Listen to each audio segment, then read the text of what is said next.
바닥에 발을 대는 순간 발 뒤꿈치가 찌릿찌릿한 분, 발바닥 앞쪽이 욱신거리는 통증이 심한 분, 걷다 보면 발바닥이 금방 화끈화끈하고 통증이 오는 분, 처음에는 아킬레스건 부분이 아팠다가 점점 발바닥까지 아파져서 걷기 불편하신 분, 발 뒤꿈치를 제대로 디디기 힘들 만큼 만성 통증이 있는 분, 이런 분들은 족저근막염일 가능성이 매우 높습니다. 족저근막염은 겉으로 잘 드러나지 않고 통증도 초기에는 나타났다 말았다 하기 때문에 가볍게 생각하고 염증을 키우기 쉽습니다. 보통 몸에 염증이나 통증이 생겼을 때 밴드나 붕대, 기부스 같은 걸로 감싸거나 최대한 어딘가에 닿지 않게 해서 통증을 줄이려고 하죠. 하지만 족저근막염은 발바닥 통증이기 때문에 발바닥이 바닥에 닿지 않게 하려면 눕거나 휠체어를 타고 다니는 것 외에는 통증을 피하기가 쉽지 않습니다.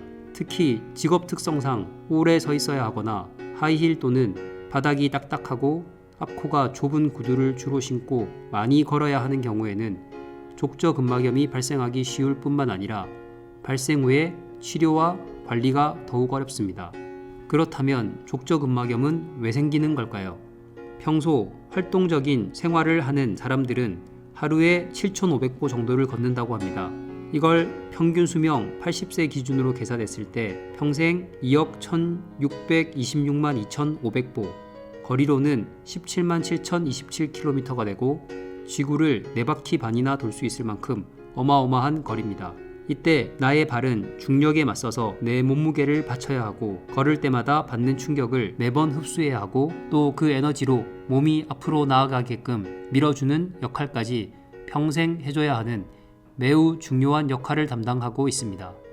발이 이런 역할을 잘 해내기 위해 발의 앞부분에서 뒤꿈치까지를 연결하는 중앙 부위에는 족저근막, 즉 발바닥 부분에 위치한 근막이 자리 잡고 있습니다. 족저근막은 우리 발의 근육과 그 안에 있는 구조물들을 안전하게 잘 싸서 받쳐주고 걸을 때 각 근육들과 기관들이 충격을 덜 받고 각각의 기능을 잘 수행할 수 있도록 해줍니다.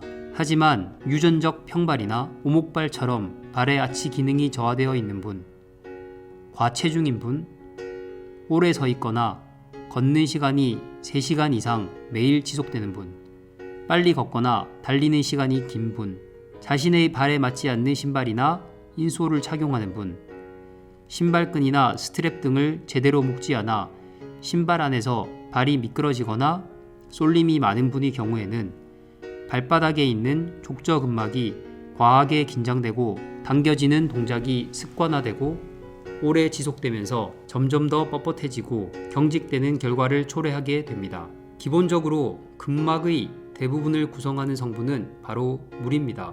만약 무게가 짓누르는 것을 반복하다 보면 물은 점점 바깥으로 밀려 빠져나가면서 족저근막은 마치 구겨진 상태로 말라붙어 있는 비닐랩처럼 우리 발의 근육과 내부 구조물들을 둘러싸서 오히려 그 움직임을 방해하게 됩니다.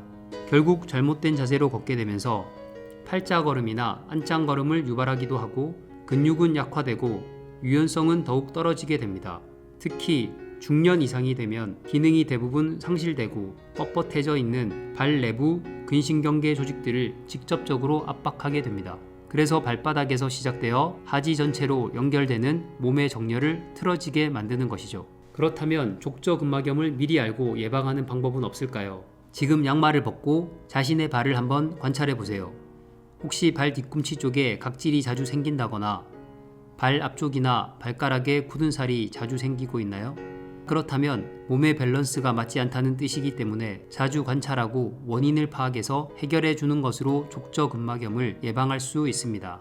이미 족저근막염이 생긴 분들은 어떻게 해야 빨리 회복하는 데 도움이 될까요? 첫 번째, 오래 서 있거나 과하게 걷고 뛰는 동작을 줄이세요. 30대까지는 한자리에 오래 서 있는 시간을 3시간 이내, 40대 이상 분들은 1시간 이내로 하는 것이 좋습니다. 어쩔 수 없이 서 있어야 한다면 중간중간 5에서 15분 정도 발의 근막이 쉴 수 있는 시간을 주셔야 합니다. 앉아서 신발을 벗고 발바닥은 올려주고 발가락을 아래 위로 움직여주세요. 이것도 할 수 없는 상황이라면 다음과 같은 운동을 서 있거나 걷는 도중에 자주 해서 발의 근막을 이완시켜 주는 것을 권해드립니다. 두 번째, 본인의 몸 밸런스가 어떤지를 확인해 보세요. 평소의 생활 자세나 습관에 따라서 오른쪽, 왼쪽, 앞, 뒤 어떤 한 방향으로 몸의 무게 중심이 과하게 기울어져 있는 분들의 경우 그 부분에 염증이 발생할 확률이 높습니다.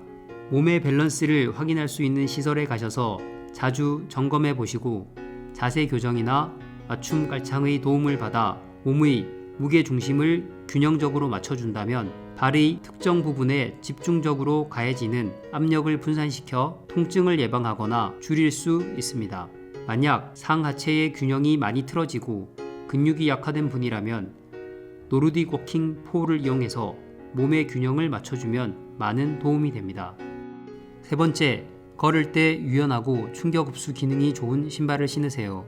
자연스러운 아치의 굴곡처럼 발바닥 부분이 유연하게 굽혀졌다 펴져야 하는데 이를 위해서는 발 뒤꿈치 부분을 잘 잡아줄 수 있는 컵 형태의 깔창, 인솔을 사용해야 합니다.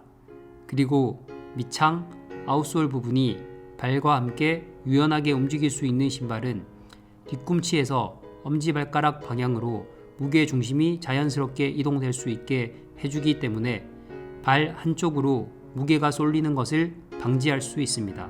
특히 족저근막염이 심한 분들은 발 내부의 지방 패드들이 닳아있는 상태이기 때문에 충격 흡수가 뛰어난 기능성 신발을 신는 것을 추천합니다. 네 번째, 신발끈이나 스트랩을 바르게 묶으세요. 우리는 보통 발이 신발과 함께 움직인다고 생각하지만 신발끈이나 스트랩을 내 발에 맞게 묶지 않으면 발은 신발 안에서 계속 앞쪽으로 쏠리게 됩니다. 이럴 경우 발가락들은 신발의 앞과 윗부분에 계속 부딪혀 굳은 살이 생기게 되고 발가락이 위로 들리면서 몸의 무게를 받쳐주고 밀어주는 기능들을 상실하게 됩니다. 이게 바로 족저근막염의 큰 원인이 되기도 합니다. 그럼 잠깐 신발끈 바르게 묶는 법을 알려드릴게요. 반드시 90도로 발목을 세운 상태에서 뒤꿈치 부분이 신발 뒤에 확실히 닿도록 통통 쳐서 넣어줍니다. 이때 신발끈은 발등에 확실하게 매주어서 발이 앞쪽으로 밀려가지 않도록 해주는 것이 중요한데요. 여기서 포인트는 앞쪽 신발끈 두세 줄 정도는 여유있게 묶어서 발이 펴지거나 부었을 때 압박감을 줄이고 신발 안에서 발이 제대로 된 관절 움직임을 하도록 해주는 것입니다. 마지막으로 족저근막염을 빨리 회복하기 위해서는 집에서도 아치 쿠션 설계가 되어 있는 슬리퍼를 착용해 보세요. 평소 움직일 때 아무리 주의를 한다고 해도 족저근막에 염증이 있는 상태에서 맨발로 딱딱한 바닥을 계속 디딘다면 증상을 완화시키는 데에는 한계가 있습니다. 따라서 집에서도 가능한 한 발의 아치를 받쳐서 근막이 과하게 펴지거나 압박받는 것을 막아주는 것이 좋고요. 무엇보다 쿠션성이 있어서 충격 흡수율이 좋은 신발을 사는 것이 족저근막염을 예방하고 빠르게 회복하는 데에 많은 도움이 됩니다.